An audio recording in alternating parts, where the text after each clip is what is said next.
senhores, ministros e ministras do Supremo Tribunal Federal, ilustres membros da advocacia, caros servidores e demais aqui presentes, muito boa noite.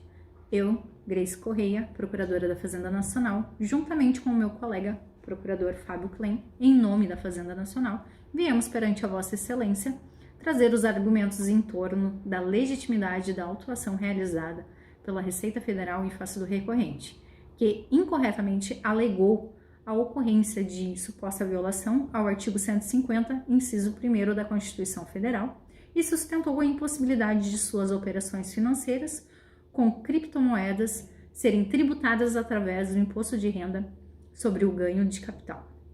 Contudo, não assiste razão ao recorrente, uma vez que as decisões proferidas anteriormente encontram-se corretas e por essa razão merecem ser mantidas por essa Suprema Corte, tendo em vista a plena legalidade do fato, pois é de incumbência da Receita Federal a administração dos tributos de competência da União. Ou seja, o recorrente, ao ter deixado de efetuar o pagamento do imposto de renda por ganho de capital com relação às suas aplicações financeiras em criptoativos, haja vista a aquisição de um Bitcoin, no ano de 2018 por R$500 e a utilização destes para aquisição de um automóvel no ano de 2019 no valor de R$225 mil e ainda ter-se evadido do dever de declarar a operação realizada em sua declaração de ajuste anual, acabou provocando o ente público, por meio do órgão da administração direta, ou seja, da Receita Federal, a exercer o papel principal para com a administração tributária, com o intuito de promover a justiça fiscal e o respeito ao cidadão em benefício da sociedade.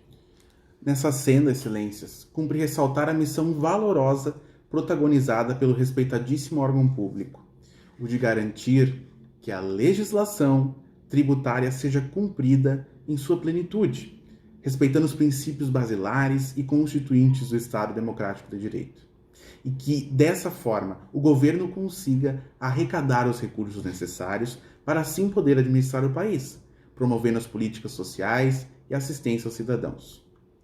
Pois bem, assim, diante a irresignação do contribuinte, não pode a Fazenda se furtar do direito de contrapor razões suficientes a circundar a sua legitimidade em autuá-lo, especialmente por força do artigo 150, inciso 1º, ou seja, do aludido princípio da legalidade tributária.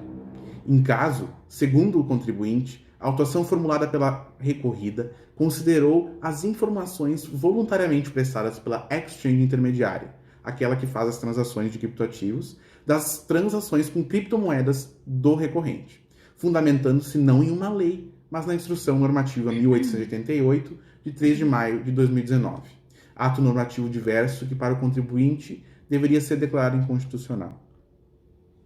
Ainda nos moldes do artigo 113, parágrafo 2º do Código Tributário Nacional, as obrigações acessórias decorrem da legislação tributária e não da lei em sentido estrito, podendo ser estipuladas por qualquer ato normativo infralegal.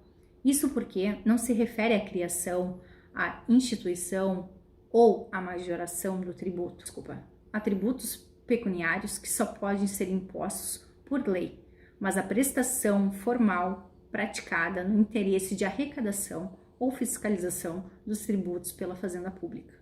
Trata-se, ao contrário, de obrigações acessórias, cujas instituições podem ser feitas por meio de qualquer ato normativo, inclusive por instrução normativa. E fixe a obrigação de prestar informações à Receita Federal do Brasil na ocorrência de operações financeiras realizadas com criptoativos. De tudo quanto exposto, considerando-se que não há irregularidade na instituição de obrigações acessórias por meio de Instrução Normativa 1888 de 2019, que cabia também ao contribuinte a declaração das suas operações com as criptomoedas, e que a cobrança do imposto de renda pela Fazenda Pública sobre o ganho de capital é legitimada, não merecendo prosperar os argumentos do recorrente. Logo, se havia previsão legal de o recorrente prestar as informações sobre as operações que realizou com as criptomoedas, bem como a tributação do seu acréscimo patrimonial, não se pode dizer que ele foi surpreendido neste momento pela atuação da Receita Federal. Ao contrário, obediente ao princípio da segurança jurídica, evidente que o ato de arrecadação ou de fiscalização pela Fazenda Pública já era o esperado. E quanto ao argumento do recorrente de que a aplicação da Instrução Normativa 1888 violaria o princípio da irretroatividade tributária, constante no artigo 150, inciso 3º da linha A da Constituição Federal, a referida norma torna indubitável que aos atos dos entes federativos é proibida a instituição ou a majoração de tributos concernentes aos fatos geradores anteriormente ao início da vigência da lei, que houve instituído ou aumentado, né? Portanto, não prospera a alegação do recorrente de que a obediência à instrução normativa pela Receita Federal violaria o princípio da irretroatividade. Tanto que a jurisprudência do Superior Tribunal de Justiça, inclusive, é pacífica ao sustentar que normas tributárias de caráter procedimental, ou seja, como já visto, pertinentes a obrigações acessórias, têm aplicação retroativa conforme o artigo 144, parágrafo 1º do Código Tributário.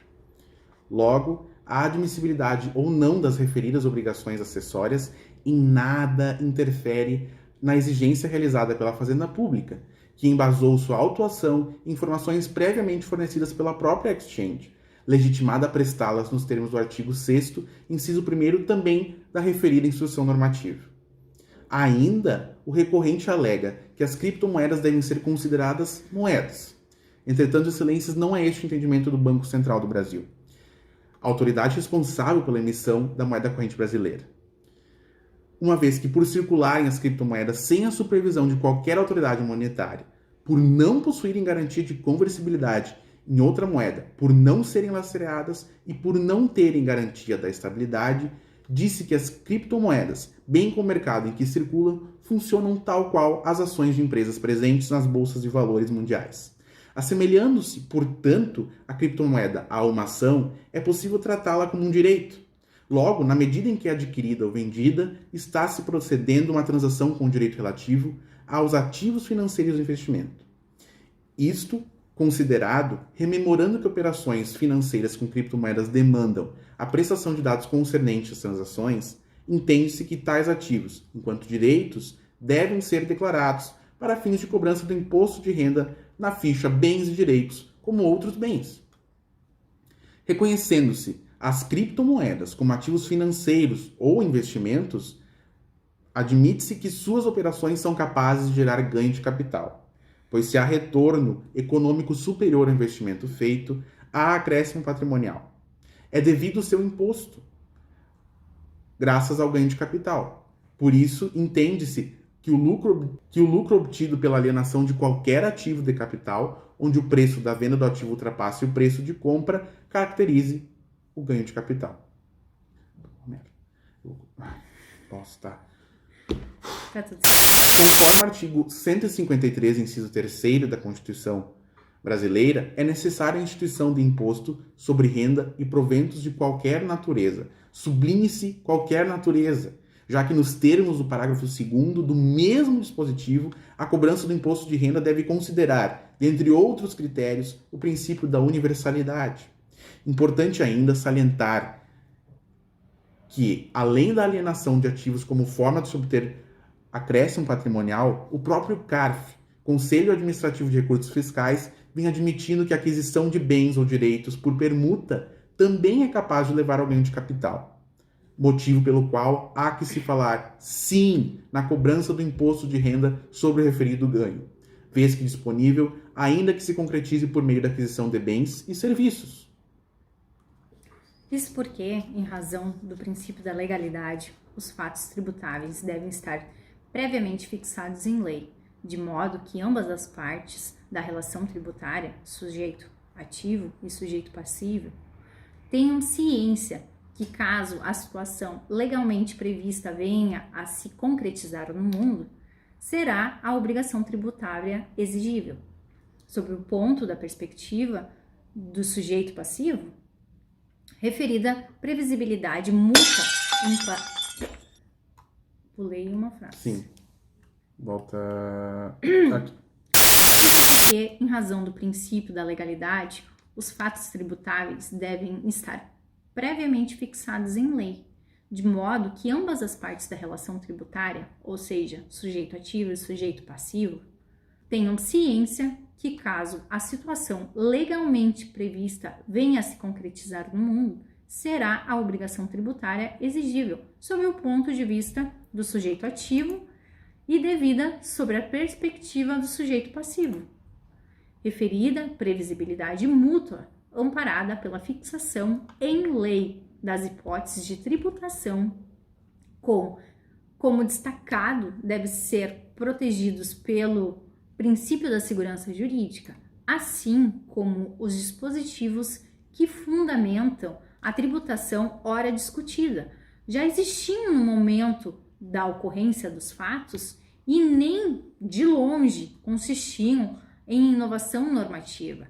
Era o esperado que o contribuinte já soubesse da obrigatoriedade do pagamento do imposto de renda, não sendo possível que o recorrente sustentasse a impossibilidade da exigência. Logo, eventual provimento jurisdicional que impeça a arrecadação do imposto de renda sobre os ganhos de capital auferidos em função das operações em criptomoedas pelo recorrente. Fato de inegável manifestação de riqueza econômica. Caberia por violar a expectativa da fazenda, rompendo com o princípio da segurança jurídica e, em última instância, impedir o cumprimento das relevantes funções decorrentes do imposto de renda, concernentes à redistribuição da renda e de redução das desigualdades sociais. Consequências estas que, de modo diverso pelo exposto pelo recorrente, são manifestadamente contrárias à Constituição. Desta forma, contudo, quanto o exposto, resta comprovada a providência do direito da Fazenda Nacional. Obrigada a todos. Muito obrigado a todos pela atenção. Tenham uma excelente noite, todos os ministros e demais componentes da mesa, assim como os espectadores aqui presentes.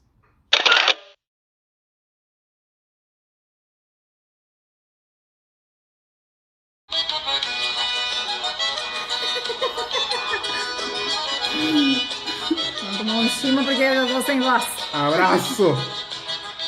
Viva o Johnny!